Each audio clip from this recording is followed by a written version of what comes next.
Madame, Mademoiselle, Monsieur, bonjour. Je suis très heureux de vous retrouver à notre émission La pensée et les hommes de ce matin et je vous remercie pour votre fidélité. À plusieurs reprises déjà, notre association a évoqué la Shoah, ses douleurs et ses horreurs. Aujourd'hui, nous vous présentons un reportage commandité et réalisé par le Centre d'action laïque sur le thème la déportation des Juifs et la rafle du 3 septembre 1942. Je remercie le Centre d'action laïque pour son aide et je vous invite à voir maintenant ce reportage.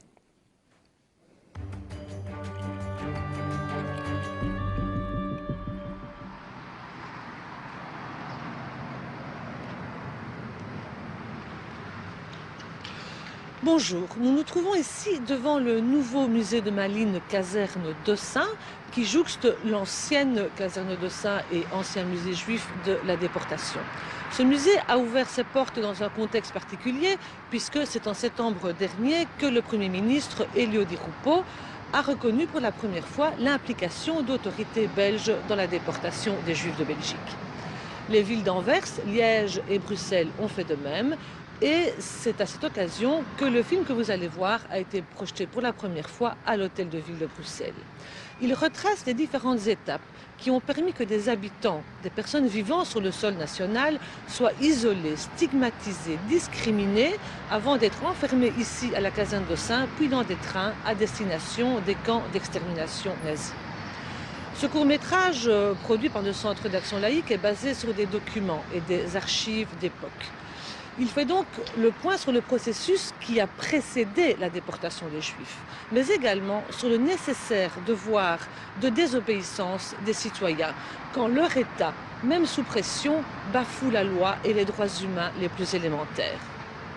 Avant de visionner ce documentaire qui s'intitule « Bruxelles, 3 septembre 1942, la déportation des Juifs de Belgique », je vous invite à noter les coordonnées auxquelles vous pouvez commander gratuitement le DVD, ainsi que le volet pédagogique qui accompagne ce film. Bonne vision et merci de votre attention.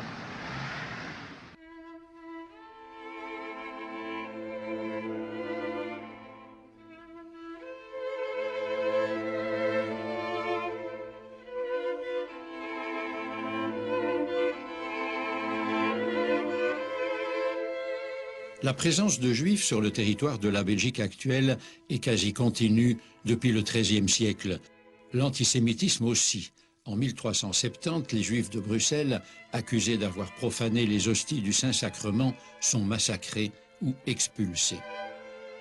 C'est surtout au XIXe siècle que la population juive augmente sur le territoire de la future Belgique. Le culte israélite est reconnu tant par le Royaume des Pays-Bas de 1815 que par la Belgique de 1830. Colporteurs ou marchands ambulants, maroquiniers, fourreurs, propriétaires de petits commerces d'alimentation et de confection, il y a 1 millier de Juifs sur le territoire belge au moment de l'indépendance. À partir de 1830, de grandes figures de la communauté juive s'illustrent et œuvrent à l'édification du pays. Mais jusqu'en 1914 arrivent aussi en Belgique des émigrants de Pologne et de Russie, dont beaucoup veulent rejoindre l'Amérique via le port d'Anvers. Lors de la guerre de 1914, de nombreux soldats juifs meurent au front. D'autres reviennent, portant fièrement leur décoration d'anciens combattants. À la veille de la Seconde Guerre mondiale, la population juive atteint environ 70 000 personnes. Leur parcours, leurs origines géographiques et leur milieu social sont souvent très différents. Certains sont religieux, d'autres non. Certains sont fortunés et belges depuis plusieurs générations, d'autres viennent d'arriver. Cela dit, comment et pourquoi l'extermination massive des Juifs de Belgique entre 1942 et 1944 a-t-elle été rendue possible? Dès la fin du XIXe siècle, l'antisémitisme se développe à nouveau, surtout dans les cercles catholiques. Dans les années 30, il se répand dans différents milieux belges et est accentué par la prise de pouvoir par les nazis en Allemagne en 1933, par un contexte de crise économique et par l'arrivée de nouveaux immigrants. Les Juifs qui fuient l'Allemagne nazie se retrouvent pour beaucoup à Anvers, puis à Bruxelles. Or, s'il existe en Belgique un statut de réfugié politique, il n'y en a pas pour les victimes de persécutions raciales. On se trouve devant un vide juridique. Le problème de ces réfugiés prend vite une dimension internationale. Nombre de pays ferment leurs portes. Et en Belgique, si les persécutions que subissent les Juifs en Allemagne provoquent l'indignation, l'afflux massif de réfugiés allemands alimente aussi les craintes et la xénophobie.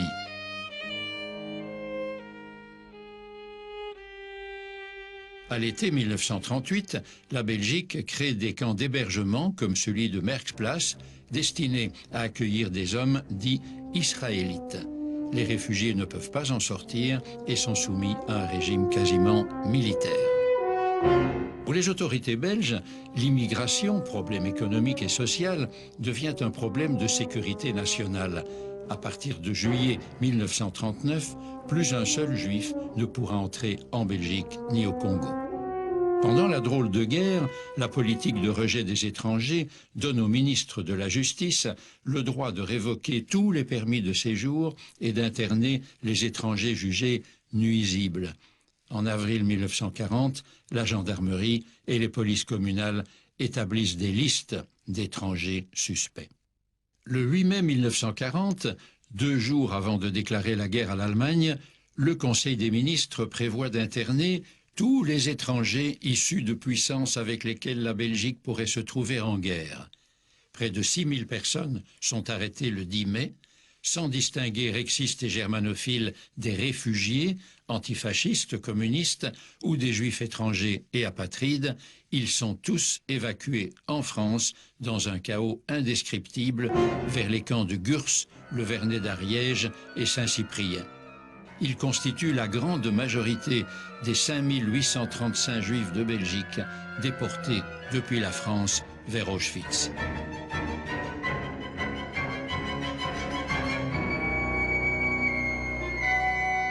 Lors de la capitulation, le gouvernement belge s'est exilé à Londres pour ne pas devoir se soumettre à l'occupant, et ce sont donc les secrétaires généraux, c'est-à-dire les plus hauts fonctionnaires des différents ministères, qui doivent traiter avec les envahisseurs. Ceux-ci mettent en place un double système d'occupation, administration militaire d'une part et police du parti nazi de l'autre. C'est le gouverneur militaire von Falkenhausen, en place à Bruxelles, qui signera et décrétera les ordonnances contre les Juifs. C'est la police politique nazie, la SIPO, qui organisera les déportations à partir de l'été 1942.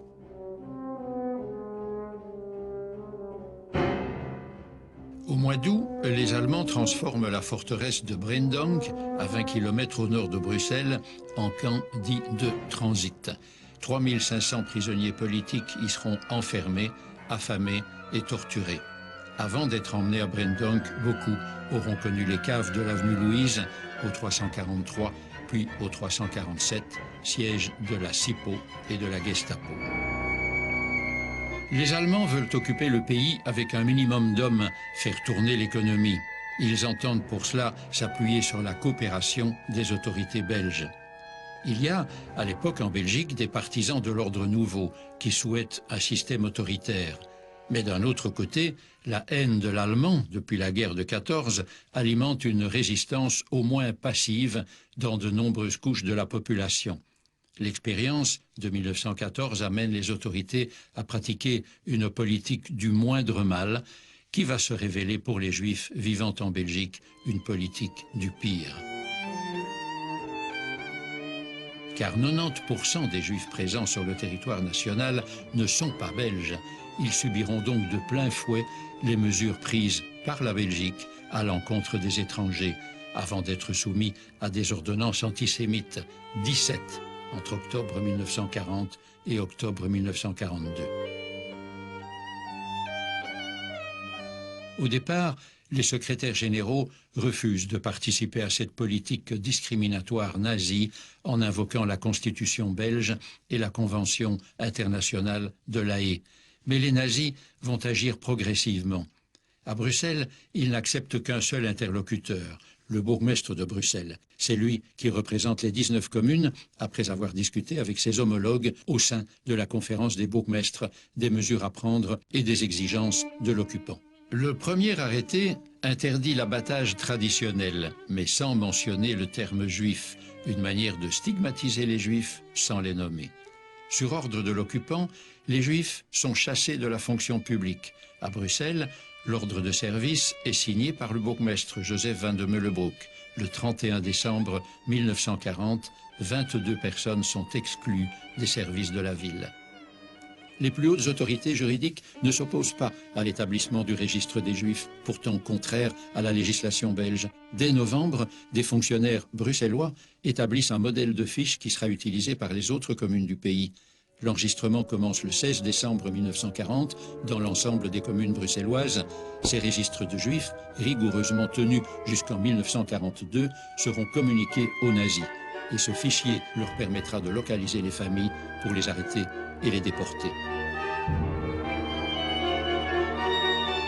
À partir du 29 juillet 1941, Gérard Romsey, un des secrétaires généraux qui est partisan de l'ordre nouveau, exige un nouveau recensement de la population juive et l'oblige à faire apposer un cachet iode juif sur les cartes d'identité.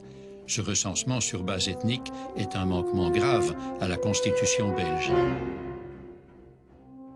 Dès juin 1941, une résistance administrative se dessine, notamment quand le bourgmestre Van de Meulebroek refuse de céder à l'occupant qui veut le forcer à démissionner.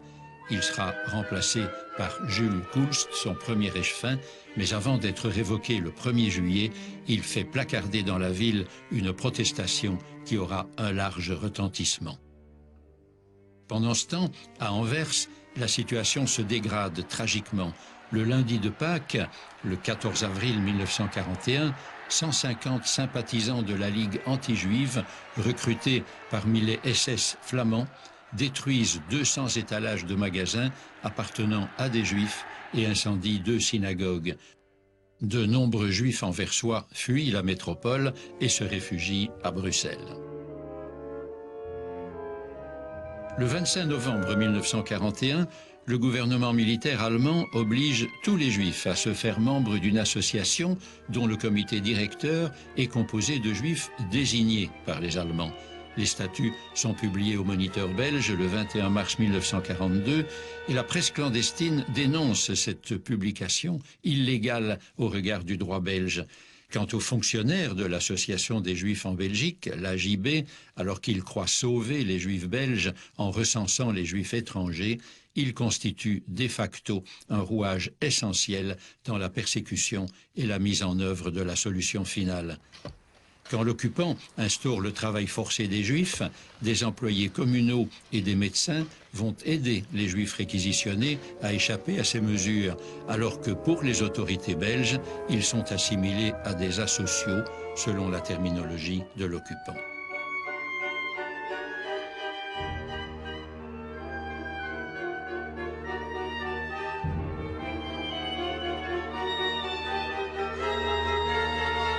Le port de l'étoile obligatoire est introduit en Belgique par l'ordonnance du 27 mai 1942. Elle impose à tous les juifs de plus de 6 ans le port d'une étoile jaune bien en évidence sur le côté gauche de la poitrine. Cette marque, imposée par les nazis, provoque un mouvement de sympathie et de solidarité chez de très nombreux Belges.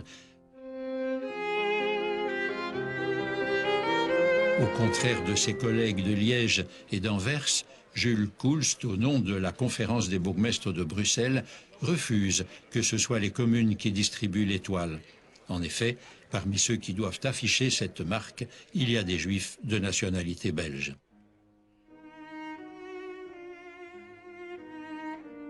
Ce refus va agir comme un catalyseur de la résistance à l'occupant, une résistance publique qui provoque une prise de conscience. Mais ce refus de distribuer l'étoile jaune est tardif et surtout ne change rien à la politique d'enregistrement des Juifs sur les fameux registres communaux. Ceux que l'on tente de protéger, ce sont les Belges, mais pas les Juifs étrangers qui, au mépris de la Constitution, sont abandonnés à l'occupant.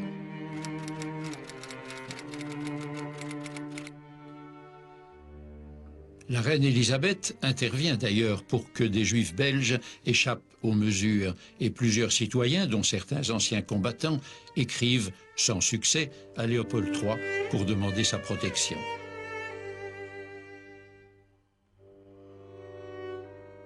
Le 5 juin, 60 agents de la police bruxelloise sont réquisitionnés par la Feldgendarmerie pour perquisitionner chez d'anciens officiers belges. C'est la goutte d'eau qui fait déborder le vase de l'indignation. Les autorités communales se rebiffent et refusent une nouvelle fois. Cette résistance à l'occupant arrive trop tard. En janvier 1942, Hitler a planifié l'extermination des Juifs d'Europe sous l'appellation de solution finale. Elle est mise en œuvre dès juin par Adolf Eichmann, qui planifie les déportations au départ de la Belgique. Pour les Juifs de Belgique, les conséquences sont immédiates. À l'été 1942, ils sont soumis à une véritable traque. Entre juillet et septembre, la conférence des bourgmestres de Bruxelles refuse que les polices communales participent aux rafles.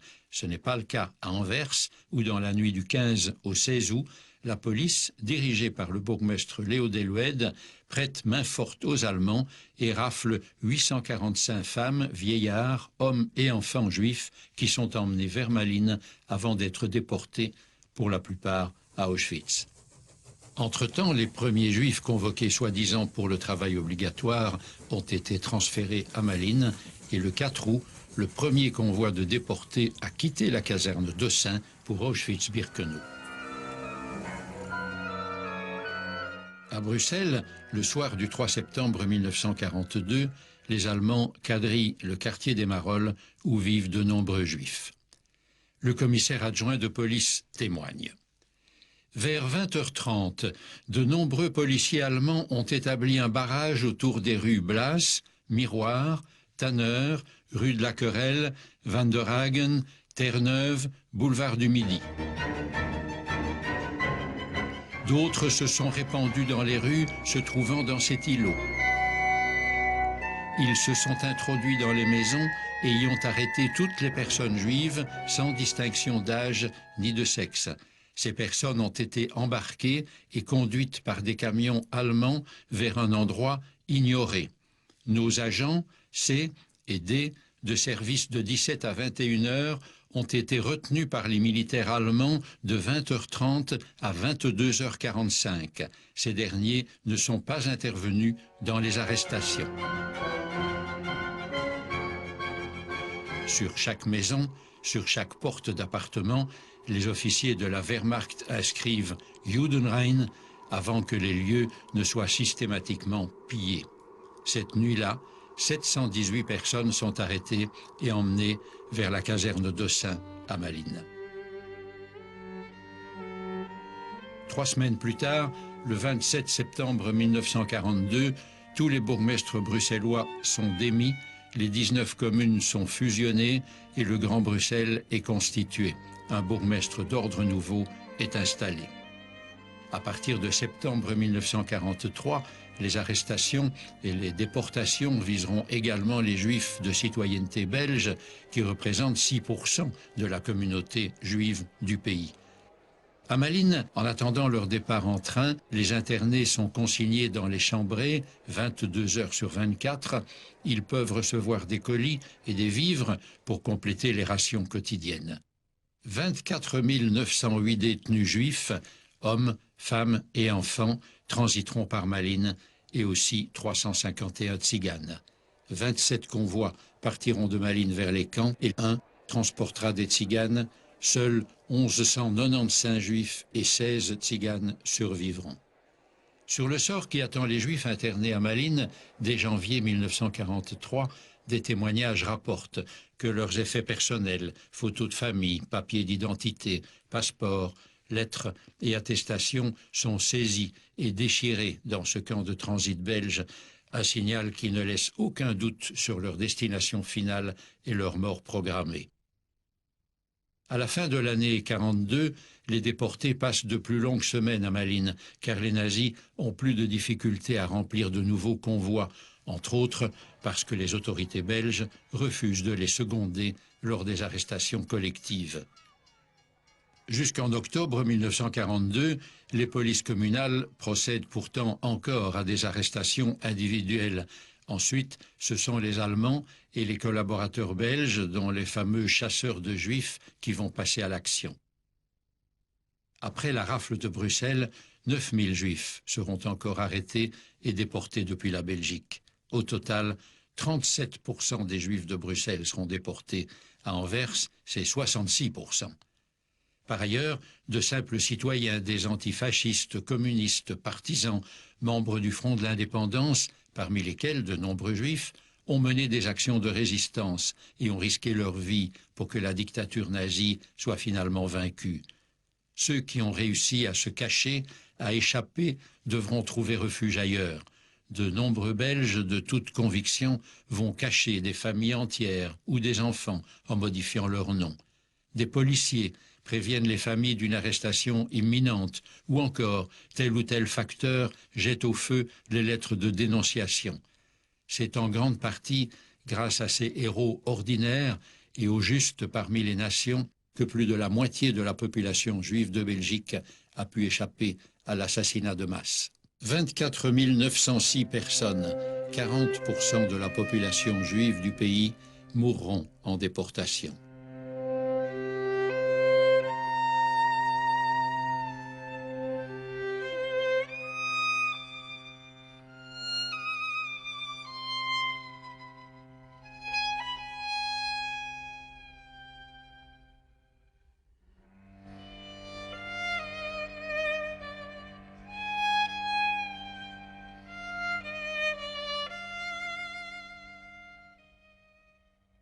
Mais les erreurs d'appréciation, les fautes commises par des responsables qui n'ont pas compris que les petits compromis ont souvent d'effrayantes conséquences, doivent nous faire réfléchir. Chacun de nos actes compte. Cette responsabilité, aujourd'hui reconnue, doit servir à rendre justice aux victimes, mais aussi à nous faire prendre conscience de la frontière ténue entre démocratie et barbarie. Souvenons-nous, une civilisation qui oublie son passé est condamnée à le revivre.